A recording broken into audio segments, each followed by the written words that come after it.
Hello and welcome to Concert Pipeline. I'm Steve Jones. Today on the program, I don't have an interview with the band. I'm supposed to have Yellow Card, but that fell through. But I think I'm still going to be covering their show in a week and a half at the Shoreline when they play with Third Eye Blind. We'll get to that in just a little bit. But I decided spur of the moment yesterday to go see Taking Back Sunday. They were playing at Hard Rock Live in Wheatland. I was aware that they were going to be there, and I had no kids and was just chilling at home watching stuff and reading and kind of bored. And I was like, okay. I looked up tickets, and I was able to get a $9 ticket to Taking Back Sunday, plus $9 service fee, so it's 100% charge in the service fee. But still, got in for under $18, which is incredible. And so I was like, yeah, sure, I'll do it. I got a seat. I wanted to have floor, BGA floor, because that's how I like to roll. I get as close as I can, and of course it makes video better for bringing it to the show, which I'm going to be doing today. We're going to do a review of Taking Back Sunday's show at Hard Rock Live with Citizen that opened. And so that's what we'll talk about in just a moment. Before we do, I'll know a little bit about what's going on in my life. I had a birthday lunch, a co-birthday lunch actually, that was set for my own birthday and my daughter's birthday with my dad and stepmom. And we, after much negotiation about location, we settled on Texas Roadhouse. That was my daughter's selection, and we did it, and we set it for noon on Sunday. And then I realized earlier in the week that my son and I would have karate 11 to 12, but I didn't want to make a big deal out of it. But I knew my dad would not be stoked on that 15 minutes being taken away because he lives his life on a very tight schedule for a retired guy, and doesn't give my kids a lot of prioritization in terms of time. So things need to fit into a specific window, almost always under 2 hours or less. And so I knew lunch would be no exception to that. But I texted my dad the morning of our lunch yesterday and let him know, hey, going to be 15 minutes late. Atticus and I have karate, and then a little while later, he replied that he has his own appointment at 2 p.m., which is an hour away from our appointment. So I got real frustrated with the situation, and started venting to friends about it because and I ultimately texted my dad. I was like, "What, really? You scheduled an appointment for 2 hours after our lunch is set to begin, an hour, so you only allotted an hour for lunch." I mean, I felt like my kids were secondary, and I still don't feel otherwise, really. But he had blocked in this time for lunch, and so I just told him, hey,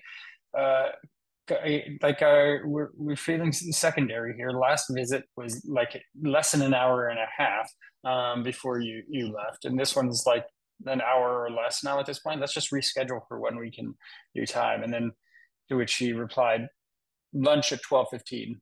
We'll see you there. And I'm like, oh my gosh, this guy has no emotion or empathy or feeling for other people or what have you. And so I was frustrated by it. But we get to lunch, and it was actually a nice meal. We didn't address any of the elephant in the room. We didn't do any of that.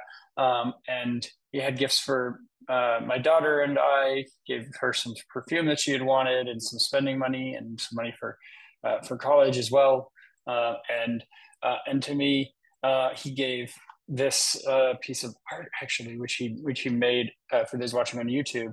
You could see it's something that I hung on my bedroom wall, a mallard in the marsh. And his woodwork is so intricate and something that will, if I have my way, like outlast him, outlast me. It's something I really cherish because he put such time and attention into that craft. I just wish he put a little bit more time and attention into his grandchildren, because I feel like they're not up to the level of my brother's children in terms of connection, and that's something that I get to deal with apparently. So, but that was such a thoughtful gift. And my stepmom Gladys gave me these plates that had ducks on them, and they were old. Also, they were like 35 years old, average. There were four of them, and I don't think she knew exactly, specifics of what she was giving me, but one had a pintail on it. It was a drake and hen pintail, and then another had wood duck on it, drake and hen wood duck. The other had mallards and some little mallard chicks, and those are all very special birds to me. And a pintail and a wood duck are the birds that I'm chasing right now. Not right now, but for this upcoming season, I'd like to get at least one of them to mount on my wall, in my living room, to go along with my mallard mount. So the plates are very thoughtful, and I put them above my sink, on the wall, uh, which is cool. So I can look at them often. So it was actually very thoughtful gifts that they gave me, and I appreciated it. We're all flawed in different ways, and I just try and look for change if I'm given feedback or you find that I'm doing something wrong. I want to fix it, and so that's that. And then again, after the lunch, I guess the lunch was Saturday, and then the next day I dropped the kids off and then decided to go to the concert. And so the website said 7 p.m. For the show, and I didn't know if that was showtime or doors, so I left at like 6:30. Ended up getting there just after 7:30.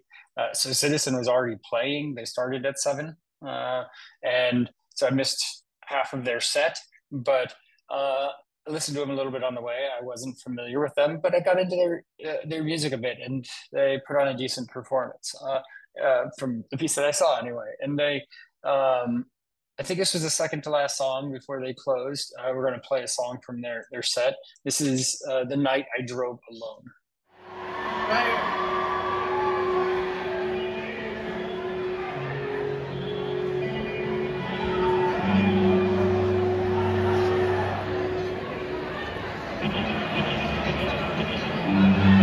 Been away from you, and now look how far I've got. I shared some secrets that I'd hope to keep in the woods that don't come out.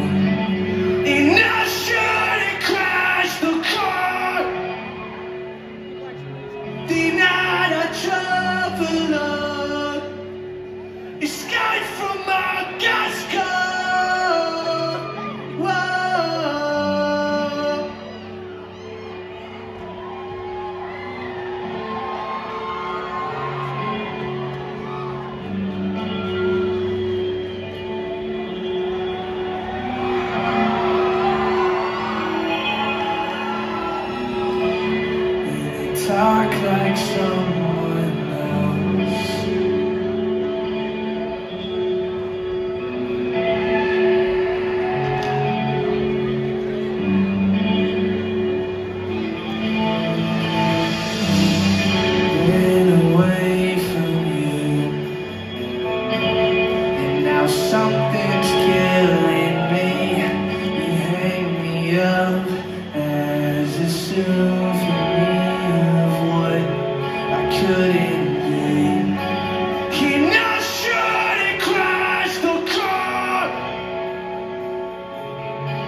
by Citizen here on Concert Pipeline. And so Citizen leaves the stage, and I had bought this seat that's in the third row for again $9, and there were three seats in the bunch. That were available on StubHub when I got the ticket, and of course I only got one. But the two seats next to me were open, and then they were snatched up as well. I know that because there were two people sitting in them, and I don't want to be a waitist or anything, but there was a large lady sitting next to me and taking up a decent amount of space. I had elbow room, but barely, and and she enjoyed Taking Back Sunday, the songs that she knew, and she would stomp, and it would shake the chairs, and I put up with that for the seats. I put up with that for like half of the set, and then I just went down the row before where there were some open seats and found a little bit of room and enjoyed the second half of the show there. But I was like, if I'm going to bounce, I want it to be on my own accord. That's all I'm saying. So Taking Back Sunday, let's talk about them a little bit. So first time seeing Taking Back Sunday was at Slim's in 2002. We had an interview lined up with Taking Back Sunday for an old TV show that I did called Stage Left with my and then best friend Stephanie, and so I was using the TV station's camera, and it just didn't work. We were on their tour bus. It didn't work. Let me also say that my old buddy Joe and Chris also went to the show, and were there, and we were all hanging out for the show.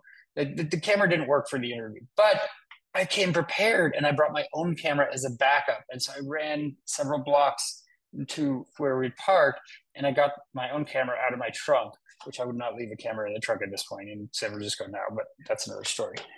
So I got my own camera out of the trunk and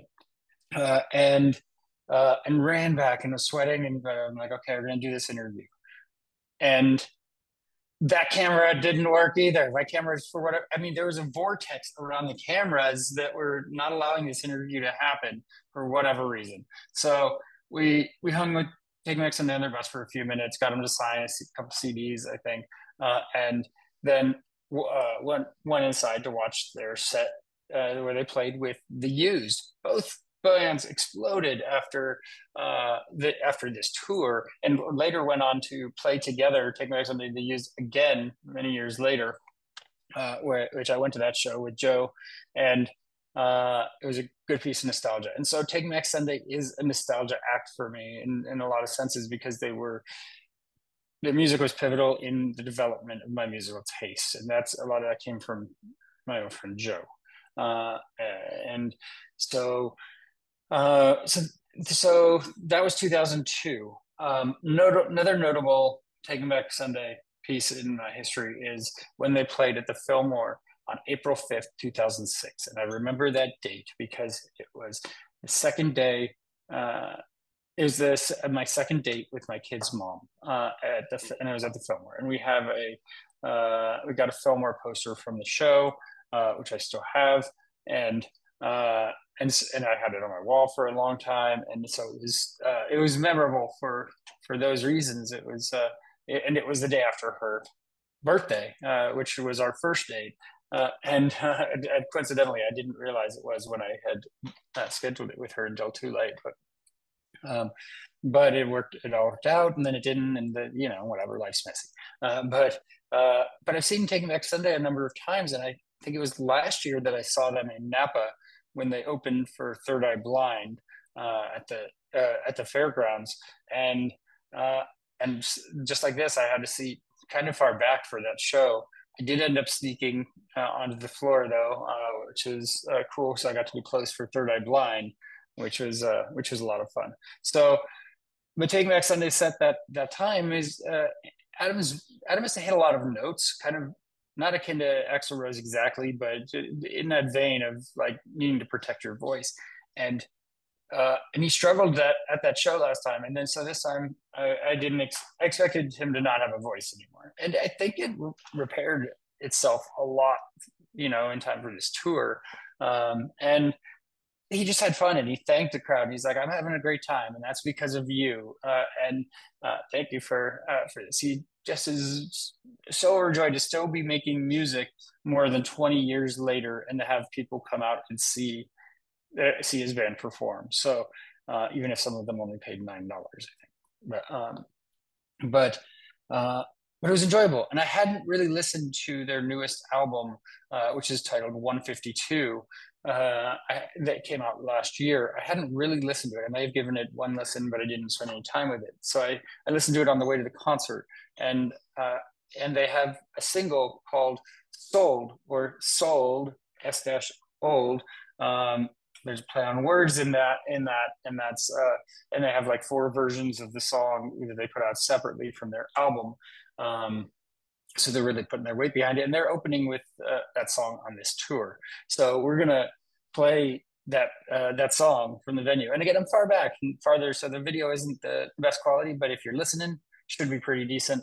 So this is "Sold" by Taking Back Sunday. You gotta get slow. You gotta get slow. You gotta get slow out the way.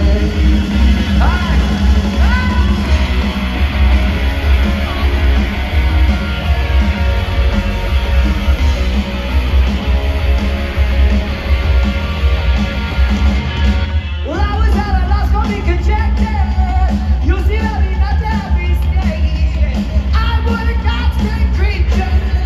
Taste of the lesson only learned. Oh, I could use a bit of gold. Little less than gangster. So, you gotta get slow.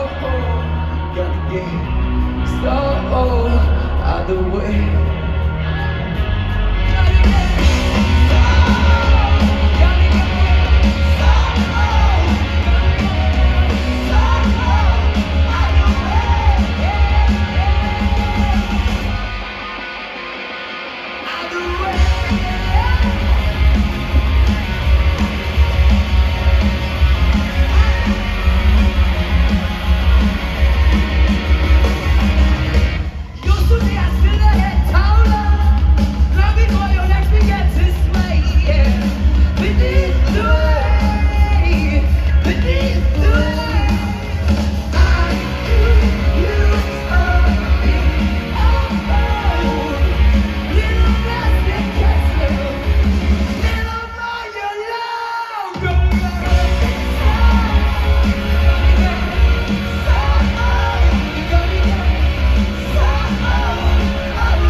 Okay, we're going to play one more song by Taking Back Sunday here before we get into the music news and kind of start to wind out the show.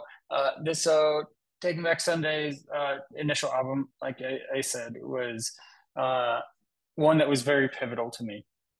And then their second, and their first album was called Tell All Your Friends. Their second album, Louder Now, I also very much enjoyed, but not to the same level of Tell All Your Friends. It's hard to really reach that initial level of nostalgia and excitement and joy that you get from a band's first album. And but I did enjoy Louder Now, and that Adam shared a story about the meet and greet that they had before the show, where a fan said that they hadn't played Your Own Disaster in a long time, and Adam acknowledged that, and he said that they wanted to try and play it last night, and so They apparently practiced it and learned it after the meet and greet, and they played "Your Own Disaster" for what he afterwards said was the first time in probably like 5 years. It's a good song. It's a song I like. So we're gonna play that now. Here's "Your Own Disaster."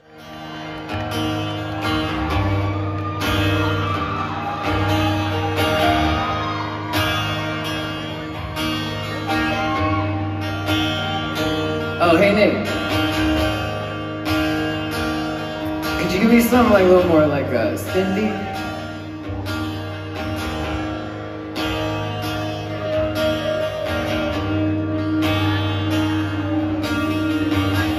Yeah, what do you think?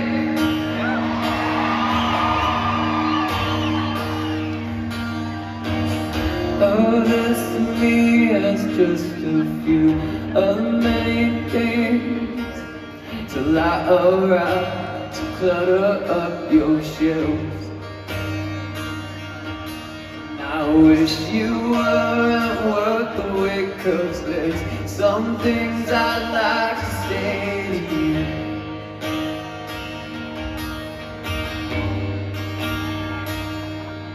And I don't think that you know what you are missing.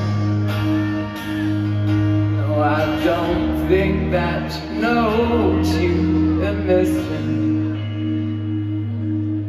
And I dare you to forget the marks you left across my neck from those nights when we were both found at our best. Said I could make this obvious and you could deny it all in one breath. Come and shrug me off your shoulder. I don't think that you know what you've been missing. No, I don't think that you know what you've been missing. Don't think that you know, it's that I don't think that you know, it's that I don't think that you know what you've been missing.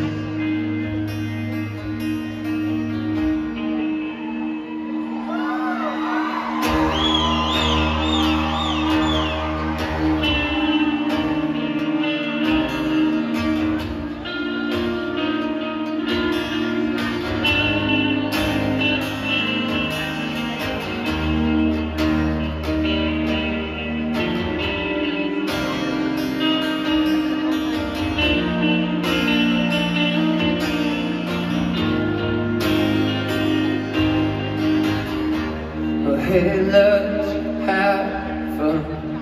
Well, it's the weekend. Hey, let's have fun. It's the weekend. Oh, hey, let's have fun. Well, it's the weekend. Hey, let's have fun.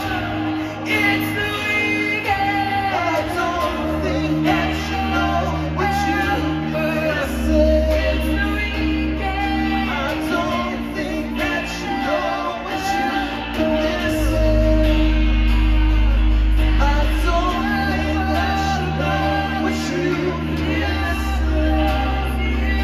weekend. I don't think that you know what you've been missing. I don't think that you know what you've been missing. I don't think that you know what you've been missing.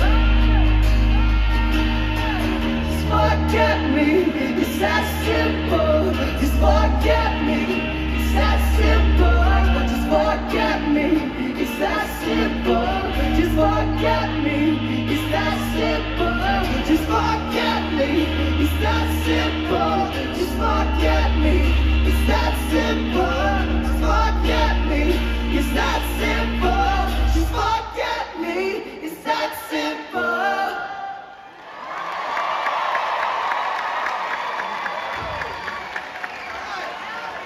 That was "Your Own Disaster" by Taking Back Sunday here on Concert Pipeline. And that takes us to the final segment on the program, the music news.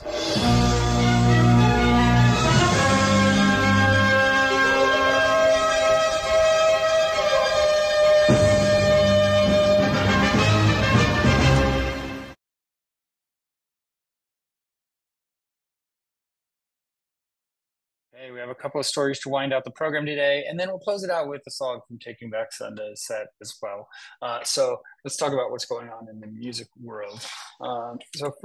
First off, this was interesting to me. Avril Lavigne brought out her ex-husband Derek Whibley for a Sum 41 song at her Las Vegas show. They joined forces to cover "In Too Deep," which is Sum 41's song. Notable also that Sum 41 has announced their retirement, they're in their last string of shows at some point. But she brought out her ex-husband, and it brought back a memory when I saw this story of when I saw Sum 41, and I've seen him a couple times over the years. And talked to Derek Whibley once and got him to do a promo for an old show of mine, which he struggled through, but it was funny. And I saw Sum 41, and then I was backstage at the show at Shoreline Amphitheater. Um, it might have been a BFD, 1105 BFD or something that they were playing. And he was with Avril Lavigne at that point. And I was looking around backstage for her. I was like, she's got to be here somewhere, right? I'm not even an Avril Lavigne fan, but just knowing that she was, wondering if she was there was made me curious. So I did not see her backstage that show, but that just resparked that's the hunt that I had been on. So they're doing their greatest hits tour. The Sum 41 is anyway. Taking to the stage at MGM Grand Garden Arena on Saturday night. Lavigne opened the show with fan favorites including "Girlfriend," "What the Hell," and "Complicated," before embedding tracks from her latest album, 2022's "Love Sucks," into the set list, such as "Bite Me" and "Love It When You Hate Me." She invited All Time Low to the stage midway through the set and joined forces with them to perform a cover of their hit "Fake as Hell." And then she brought out Derek Whibley to the stage for a duet. And I don't know that there's too much more to that story. They were a couple for just under 7 years, married for 3, and Sum 41's embarking on their tour of the Setting Some live shows across the U.S. and it played "In Too Deep," so you can check that out if you are so inclined. Okay, Frank Carter and Sex Pistols have announced plans to play "Never Mind the Bollocks" in its entirety. They'll be performing together at London's Bush Hall for 2 special shows. That's Sex Pistols' Glenn Matlock, Paul Cook, and Steve Jones, my namesake, have announced plans to play "Never Mind the Bollocks" in its entirety. And that's interesting to me. That the Sex Pistols are kind of getting together. And they're going to be raising money to preserve the venue. Cook said via press release, "We're doing a benefit for Bush Hall with the famous Frank Carter. We're going to be playing Pistols numbers because they need support and they need the money. We thought it would be a great way to stop it going under. This is my local venue. I grew up in Shepherd's Bush and I still live around here. It would be a real shame to see it disappear, and we want to keep it going. So everyone get down to the gig." All right. We'll see how that comes together. Hopefully they have a great show. Jennifer Lopez canceled the "This Is Me" live tour to spend time with family. Sources close to Lopez denied that the cancellation was due to poor ticket sales. The singer has announced the news in a message to fans via her newsletter, in which she said she was heartsick over having to cancel the tour. I'm like, okay, well, if you're heartsick over canceling the tour, then don't do it. I mean, that's family issues like take precedence. I mean, you put the tickets on sale, you sold the tickets, you got, I mean, it's a job, you got to go to work if you sign up for work, but I guess you can make your own decision, and maybe something personal is going on that she needs to handle. She said, "Please know that I wouldn't do this if I didn't feel that it was absolutely necessary. I promise I will make it up to you and we'll all be together again. I love you so much. Until next time." Some media outlets reported that Lopez needing family time was necessary amid rumors she is divorcing her husband, Ben Affleck. On again, off again, huh? I didn't realize that. She batted away a question about the state of her marriage in a press conference, looking at the reporter who asked about it, saying that they should know better than that. And representatives for Lopez did not comment on the reports. Reports close to Lopez insisted the tour wasn't being canceled due to low ticket sales, pointing to strong sales in Newark, Orlando, Miami, Chicago, Anaheim, and Toronto. However, the outlet also reported that sales elsewhere had been very poor. So depends on who you ask. There might be multiple reasons that she's canceling a tour, but ultimately she's taking some time away from the road. And I guess it can't be too mad of trying to salvage a relationship if it is salvageable.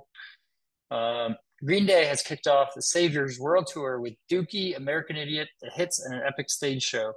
That started in Spain, and they played a stacked set list.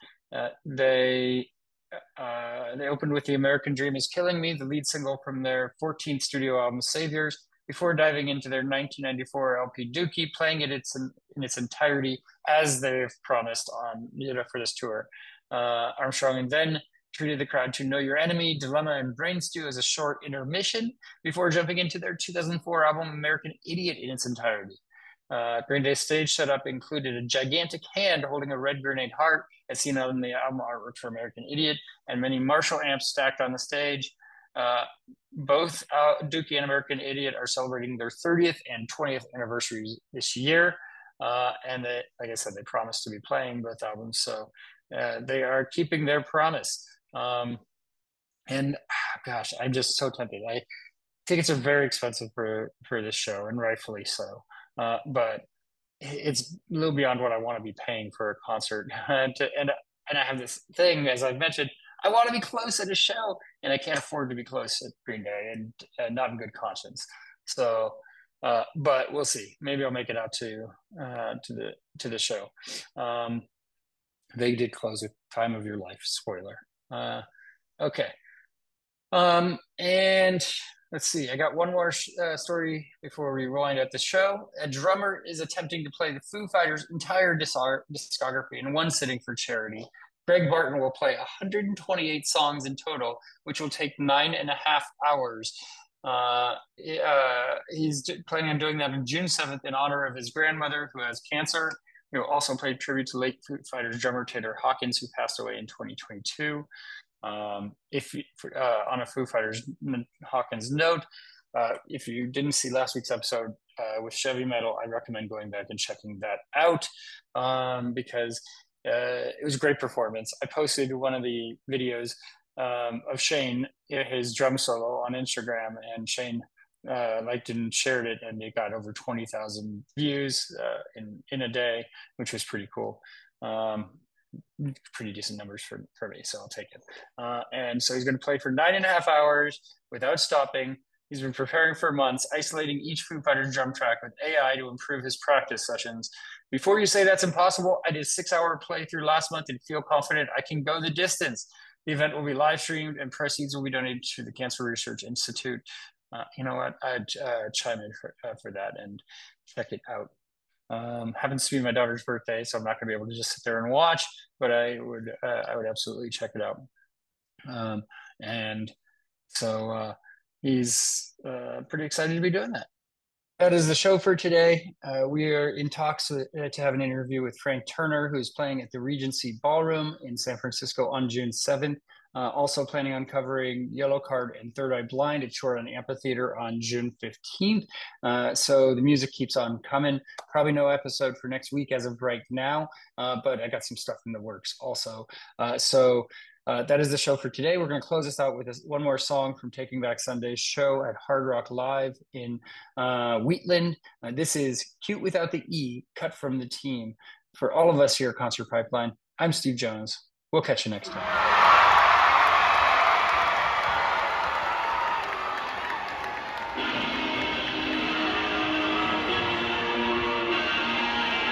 Your lipstick is gone.